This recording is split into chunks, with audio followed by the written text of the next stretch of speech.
নমস্কার বন্ধুরা, সুচিত্রাস ব্লগ থেকে তোমাদেরকে জানাই স্বাগত। শীতের সবজিতে নতুন আলু কিন্তু আসলে খুবই সুস্বাদু লাগে। তো আজকে ভাবছি নতুন আলুর একটা তরকারি করব। তো সঙ্গে জিরা, ধনিয়া, গোটা ধনিয়াটা ভেজে নিয়েছি, পাটায় বেটে নিলাম। আর এদিকে কড়াইয়ে তেল গরম করে জিরে, শুকনো মরিচ, তেজপাতা দিয়ে সিদ্ধ আলুটা তেলের উপর দিয়ে একটু ভাজা ভাজা করে হলুদ লবণটা দিয়ে ভালোভাবে একটু কষিয়ে নিলাম।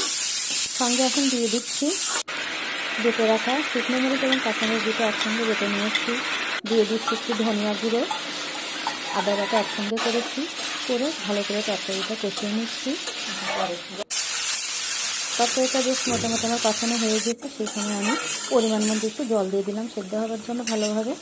আলুটা সেদ্ধ করাই আছে, কিন্তু তরকারিটা ভালোভাবে একটু সুস্বাদু হওয়ার জন্য, লবণটা ঢোকার জন্য তরকারিতে আমি ভালোভাবে ঝোলটা দিয়ে দিলাম।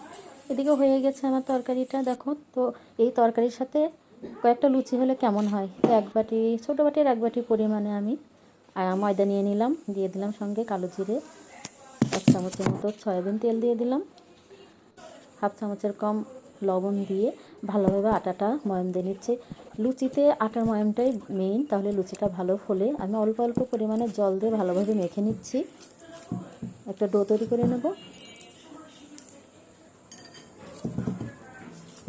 তোমার মাখাটা মোটামুটি রেডি হয়ে গেছে। আমি 15-20 মিনিটের জন্য ঢাকা দিয়ে রাখছি। চলে এলাম 15-20 মিনিট পরে। দেখো, এখন আমি ভালোভাবে একটু মেখে এভাবে লম্বা করে নিয়ে চাকু দিয়ে ছোটো ছোটো করে পিস করে নিচ্ছি, তারপরে গুলি করে নেব। আর এবার আমি লুচির জন্য শেপ করে নিচ্ছি গোল গোল।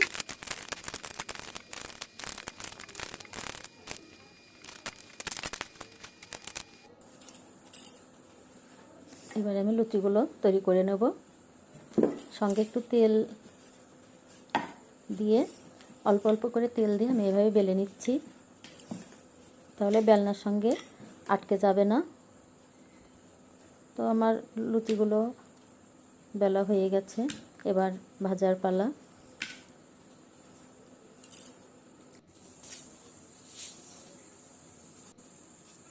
বেশ সুন্দরভাবে আমি দেখো বেলে নিয়েছি। এবার নিয়ে যাচ্ছি রান্নাঘরে, কড়াইয়ে তেল দিয়ে এখন লুচিগুলো ভেজে নেব। কড়াইয়ে পরিমাণ মতো তেল দিয়ে দিলাম। তেলটা ভালোভাবে গরম হয়ে গেলে লুচিগুলো আমি এখন একে একে ভেজে নিচ্ছি। মোটামুটি লুচিগুলো সবই বেশ সুন্দরভাবে ফুলেছে। লুচি ফুললে আসলে খেতেও ভালো লাগে। সঙ্গে দুটো বেগুন ভেজে নিয়েছি, টমেটোর চাটনি করেছি, আর আলুর তরকারি। রাতের খাবারের সাথে লুচির সঙ্গে যদি আলুর দম হয় তো জমে যায় খাওয়াটা। তার সঙ্গে করেছি দুটো বেগুন ভাজা আর টমেটো সস। তো খাওয়াটা খুবই জমে যাবে। আলুর দম আর লুচি খুবই সুস্বাদু একটা খাবার। তো একটু খেয়ে দেখি কেমন হয়েছে। খুবই ভালো হয়েছে।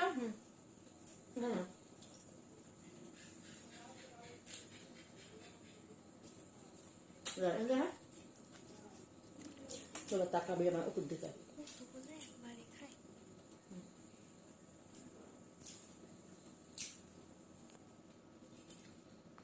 তো বন্ধুরা, ভিডিওটা কেমন লেগেছে অবশ্যই জানাবে কমেন্টে। আর যদি ভালো লেগে থাকে লাইক সাবস্ক্রাইব করে পাশে থেকে ধন্যবাদ।